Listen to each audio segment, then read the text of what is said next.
This is a reading from the poem of the Man God, Volume 5, Episode 594, the Wednesday before Passover, from the discussions with scribes and Pharisees to the eschatological discourse, the widow's mite. This is a 32-page chapter, so I'm only going to read maybe 5 or 6 pages, and I'll give it to you in parts. This was written on the 2nd of April, 1947. Jesus enters into the temple that is more crowded than on previous days. He is all dressed in white, in his linen garments. It is a sultry day. He goes to the court of Israel to worship, followed by a train of people, while other people have already taken the best places under the porches, and the majority are Gentiles, who, not being allowed to go beyond the first court, that is, the court of the Gentiles, have taken advantage of the fact that the Hebrews have followed the Christ to take favorable positions. But a large group of Pharisees upsets them. They are always arrogant in their behavior, and they push through the crowd overbearingly to approach Jesus, who is bent over a sick man. They wait until he has cured them. Then they send a scribe to question him. Actually, they had a short discussion first, because Joel, named Alamoth, wanted to go question the master, but a Pharisee objected, and the others supported him, saying, "No, we know that you side with the rabbi, although you do so secretly. Let Uriah go." "Not Uriah," says another young scribe, whom I do not know. "Uriah is too harsh in speaking. He would provoke the crowd. I will go." And without listening any more to the protests of the others, he approaches the master, just when Jesus is dismissing the sick man, saying to him, "Have faith, you are cured. Your fever and pain will not come back any more." "Master, which is the greatest commandment of the law?" Jesus, behind whose back the scribe is standing, turns round and looks at him. A faint, luminous smile brightens his face. He then raises his head, as he had bent it because the scribe is short of stature, and further he had bowed to pay his respects to him. Jesus looks round at the crowd. He stares at the group of Pharisees and doctors, and he notices the pale face of Joel, who is half hidden behind a big, sumptuously dressed Pharisee. His smile brightens. It is like a light that caresses the honest scribe. He then lowers his head, looking at his interlocutor, and replies to him. "The first of all commandments is, 'Listen, Israel, the Lord our God is the only Lord. You shall love the Lord your God with all your heart, with all your soul, with all your strength. That is the first and greatest commandment. The second resembles it. You shall love your neighbor as yourself. There are no greater commandments than these two. They comprise all the law and the prophets." "Master, you have replied wisely and truthfully. It is so. There is only one God, and there is no other God except Him. To love Him with all our hearts, with all our intelligence, with all our souls, and all our strength, and to love our neighbor as ourselves is worth much more than any holocaust and sacrifice. I seriously think so when I meditate on David's words. Holocausts give you no pleasure. A contrite heart is the sacrifice pleasing to God.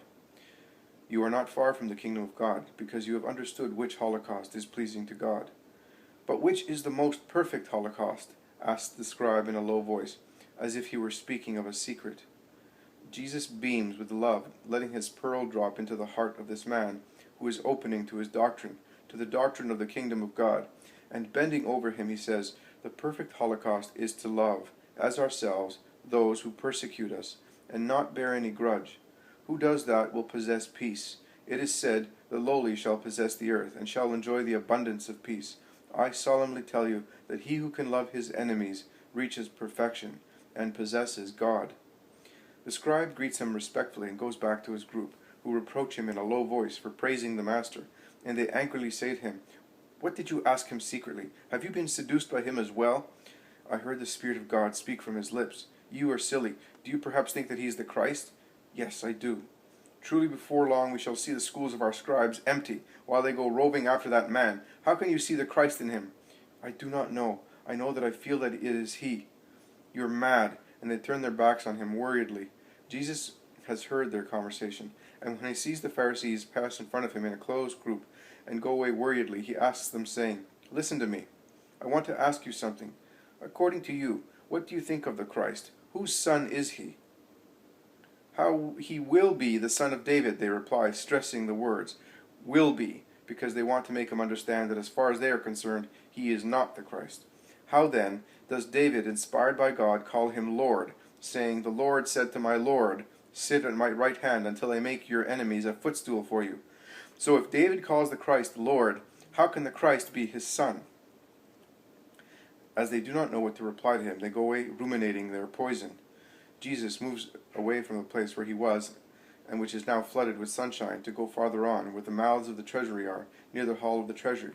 This side, still in the shade, is occupied by rabbis, who are haranguing with wide gestures, addressing their Hebrew audience, which is increasing more and more, as the people pouring in the temple are increasing continuously as time passes. The rabbis are striving to demolish with their speeches the teachings imparted by the Christ during the previous days, or that same morning. And the more they see the crowd of believers grow bigger, the more they raise their voices. In fact, the place, although very large, is crowded with people coming and going in all directions. Jesus says to me, "Insert here the vision of the widow's mite," 19th of June, 1944. Correct it as I will point out to you, as I have always corrected it in the typewritten sheets that I have sent back. Then the vision continues. 19th of June, 1944. Only today, and insistently, I see the following vision appear. At the beginning I see nothing but courts and porches, which I recognize belong to the temple and Jesus, who looks like an emperor, so solemn he is in his bright red tunic and darker red mantle, leaning on a huge square pillar supporting an arch of the porch. He looks fixedly at me. I am fully absorbed in looking at him, delighting in contemplating him, whom I had not seen and heard for 2 days. The vision thus lasts for a long time, and while it lasts so, I am not writing it, because it is my joy. But now that I see the scene become animated, I understand that there is something else, and I write. The place is getting full of people coming and going in all directions. There are priests and believers, men, women, and children. Some are walking, some are standing, listening to the doctors. Some are dragging little lambs or carrying the doves, going to other places, perhaps to sacrifice them. Jesus is leaning on his column and is watching. He does not speak. Twice his apostles ask him questions, but he shakes his head in denial and does not speak. He is watching very carefully, and according to his countenance he seems to be judging those he is looking at. His eyes and face remind me of his looks when I saw him in the vision of paradise, judging souls in the particular judgment. Now, of course, he is Jesus, man. Up there he was Jesus, triumphant, so even more imposing. But the changeability of his countenance that watches fixedly is the same. He is serious, inquisitive, but if at times he is so severe as to also make the most insolent people tremble, at times he is so kind, and his smiling sadness is such that he seems to be caressing one with his eyes. He does not seem to be hearing anything, but he must be listening to everything, because when from a group several meters away, gathered round a doctor, a nasal voice is heard proclaiming, "More than any other commandment, this one is valid. What is for the temple must go to the temple. The temple is above one's father and mother, and if one wants to give what is superfluous to the glory of the Lord, one can do so and will be blessed for it, because there is no blood or love superior to the temple." Jesus slowly turns his head round in that direction, and looks in a way that I would not like it to be meant for me. He seems to be looking at everything in general, but when an old, trembling man is on the point of climbing the 5 steps of a kind of terrace which is close to Jesus, and which seems to lead to another inner court, and he presses his stick on the floor and almost falls when his foot is caught in his tunic, Jesus stretches out his long arm, grasps him, and supports him, and does not leave him until he sees that he is safe. The old man raises his wrinkled face, looks at his tall Savior, and whispers a word of blessing, while Jesus smiles at him and caresses his bald head. He then goes back to his column and departs from it once again to lift a little boy who slips from his mother's hand and falls, weeping, against the first step, just at his feet. He lifts him up, caresses him, and comforts him. The boy's embarrassed mother thanks him. Jesus smiles at her as well, handing the child back to her. But he does not smile when a conceited Pharisee passes by, or when a group of scribes and others whom I do not know pass near him. The latter group greet him gesticulating and bowing. Jesus looks at them so fixedly that he seems to pierce them. He replies to their greetings, but without effusion. He is severe. He looks at some length also at a priest who passes by and must be an important person, because the crowd makes room for him and greets him as he struts along. Jesus looks at him in such a way that he, although very proud, lowers his head. He does not greet, but he cannot stand Jesus' glance. Jesus stops looking at him to watch a poor woman, dressed in dark brown, who is bashfully climbing the steps and goes towards a wall where there is something like heads of lions or similar animals with open mouths. Many people are going there, but Jesus does not seem to pay attention to them. Now, instead, he looks where the woman is going. His eyes look at her compassionately, and they shine with kindness when he sees her stretch out a hand and throw something into the stone mouth of one of those lions. And when the woman withdraws, passing near him, he is the first to say, "Peace to you, woman." She raises her head, utterly astonished, and remains dumbfounded. Peace to you, repeats Jesus. Go, because the Most High blesses you. The poor soul is enraptured. Then she whispers a greeting and goes away. She is happy in her unhappiness, says Jesus, breaking his silence. She is now happy because God's blessing is with her. Listen, my friends, and those who are around me. Do you see that woman? She only gave 2 small coins, not enough to buy food for 1 meal, for a sparrow kept in a cage, and yet she has given more than all those who have given their offerings to the treasury of the temple since it was opened this morning at dawn. Listen, I have seen large numbers of rich people put in those mouths sums which would feed that woman for a year, and clothe her poverty, which is decent only because it is clean. I have seen rich people who with evident satisfaction have put in their sums that could have fed the poor people of the holy city for 1 or more days, and thus make them bless the Lord. But I solemnly tell you that nobody has given more than she did.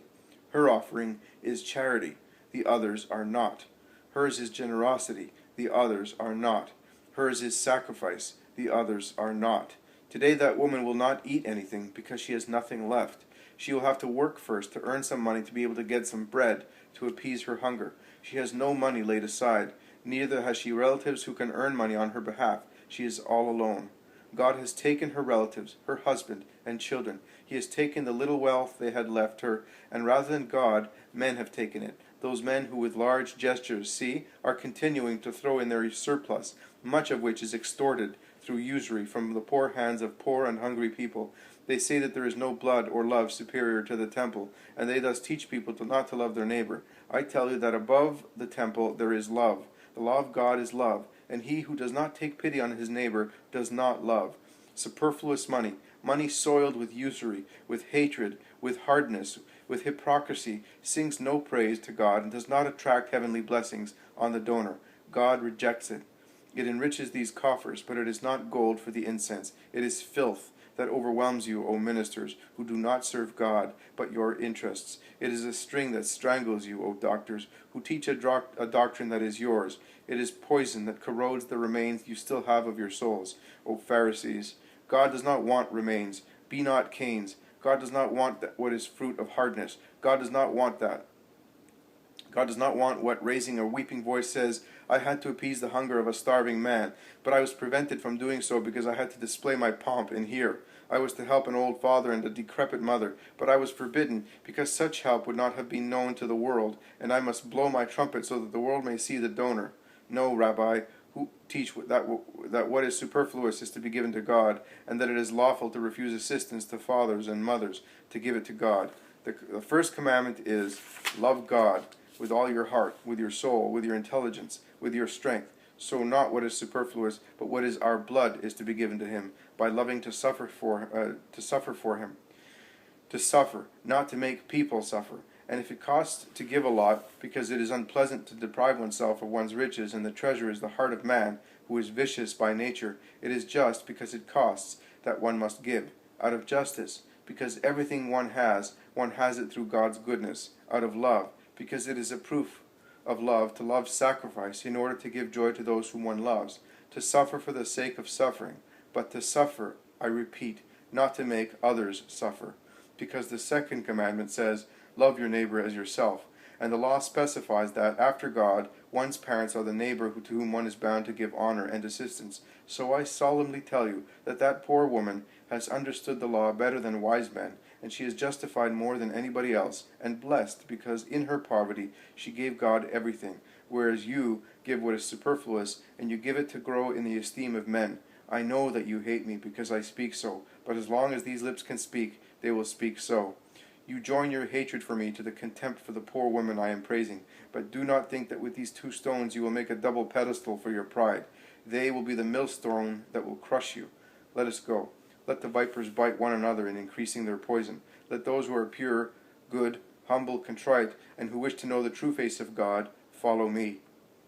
Jesus says, and you, who are left with nothing, as you have given me everything, give me these last 2 small coins, as compared with the much that you have given. They seem nothing to strangers, but to you, who have but these, they are everything. Put them in the hand of your Lord, and do not weep. Or at least, do not weep alone. Weep with me, who am the only one who can understand you. And I understand you without any human fog, which is always an interested veil for the truth.